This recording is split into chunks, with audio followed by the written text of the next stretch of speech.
Now, crime, law enforcement is one of the basic functions of government. We've got to protect the people. And so we have got to have a budget for the criminals, and that is we have to have the prison system to keep them out of the circulation and the citizenship. And so it has to be a priority. And I don't like seeing the budget used to let people out. There are lots of good places to cut the budget. Let's get rid of this welfare system that we have. Let's start cutting that back. Let's start cutting back all of these entitlements. That's where we should start cutting, not cutting law enforcement. Law enforcement is the proper function of government, and we need to continue to fund it.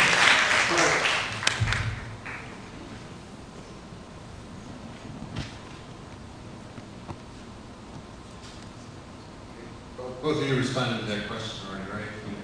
I lost track there. How do you feel about the authority of the county sheriff being the highest authority in the county, even above the federal government?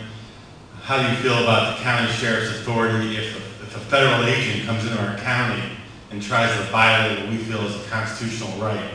What's your opinion on that? Don't go ahead and answer your question. I think I've heard it. Can you please repeat the last part of the question? Yeah, do you feel the county sheriff has the ability to even stand off a federal official if a federal official comes into our county and tries to violate a constitutional right? Okay. The sheriff has law enforcement authority under the Ohio Revised Code. A federal official will have law enforcement authority under the federal laws. Sometimes those authorities overlap, sometimes they don't. So they are really two separate and independent.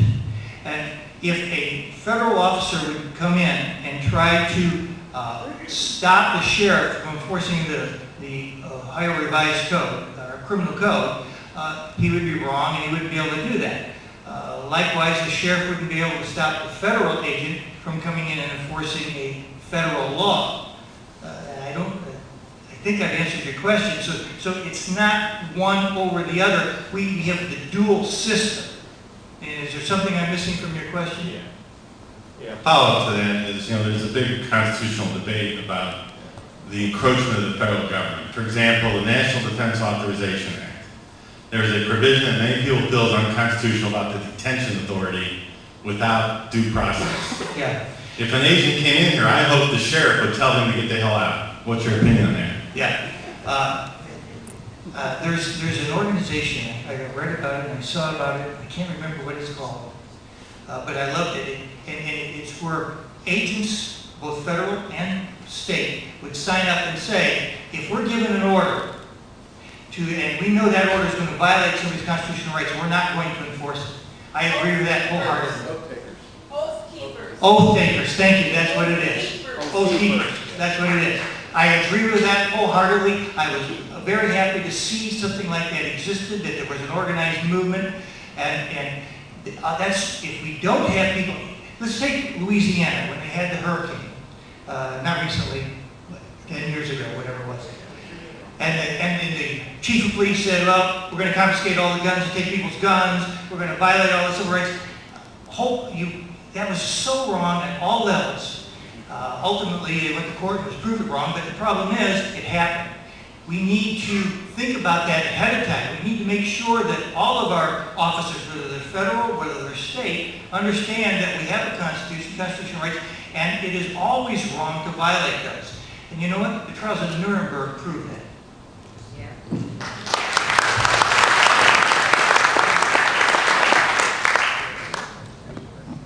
If I understand your question correctly, you're looking for whether the sheriff should have the authority to tell federal agents what and what not to do. Unfortunately, as Mr. Colson indicated, there are laws in place that dictate who is capable of doing what. But what I alluded to earlier is, federal agents really don't have a lot, shouldn't, under the Constitution, have a lot of business being in Lake County. I mean, the fact is, it's years of expanding federal government which have allowed these laws, allowed them to come in here. Years of laws which are being passed under the Commerce Clause, criminal laws, all types of laws that were meant to be reserved for the states. So, the fact is we got all these federal laws now. They're the ones with all they have more guns than the sheriff, so if things ever come to a head, as they did, unfortunately, during the Civil War, You know, that was the biggest conflict over federal versus states' rights that we've ever had. And, you know, I think the matter's been kind of settled, but I hate to see federal agents come here. I have more trust in our county sheriff than I have in our federal officials.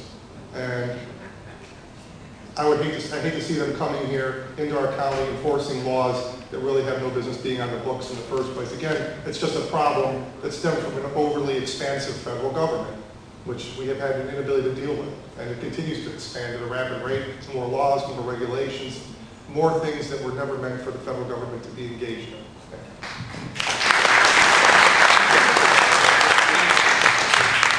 Okay, we're going to now take our time for the 2 minutes closing remarks. Do you have a question? Yes, I do.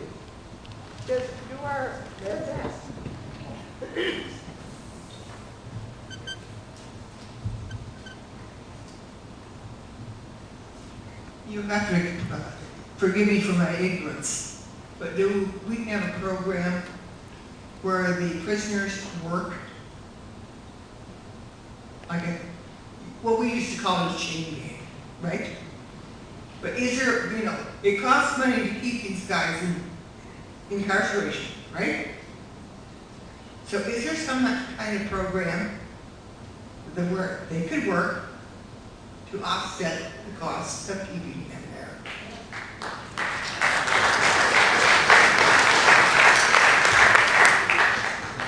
I think you're first. Man, as far as I understand, there are no such programs. There are work programs in the penitentiaries. There's minimal things that the inmates do, but there aren't, as far as I know, there are no such thing as chain gangs anymore. We work free. Yeah, I do believe that would be a good idea. I do believe prison should be an unpleasant place and people should be forced to work hard. I do believe that when they go there, I think work is good, work is healthy, and that will do a lot for them. And the harder they work, the better. And that'll cure them of some of their ills. But yeah, right now, I think some of the problems you run into is when trying to implement these programs is when you, depending on the type of jobs you make them do, you get flack from the labor unions or other people who are doing those jobs in the private sector. We don't want them doing the roads. But I think there are some jobs you can find for them to do that nobody wants to do. And they should be doing those jobs. And again, prison should be a very unpleasant place that you do not want to go back to. Thank you.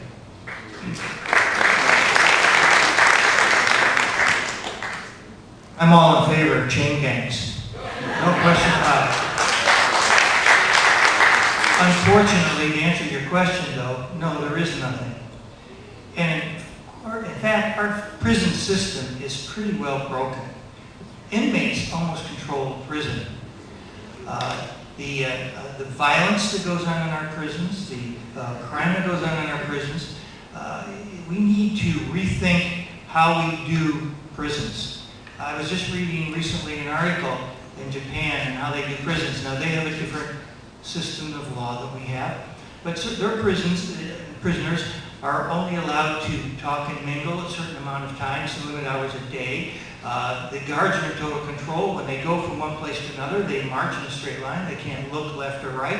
The prisoners are in control, and so the guards are in control, and the prisoners are the ones who know they're prisoners. Our prison system doesn't work that way, and it's wrong, and we need to have a complete revamping of it. And one of the best things I think you can do for any prisoner is put them to productive work. I think you're helping them. If there's any chance for recidivism, they have to learn responsibility and they have to learn work. And so I have no problem with chain gangs.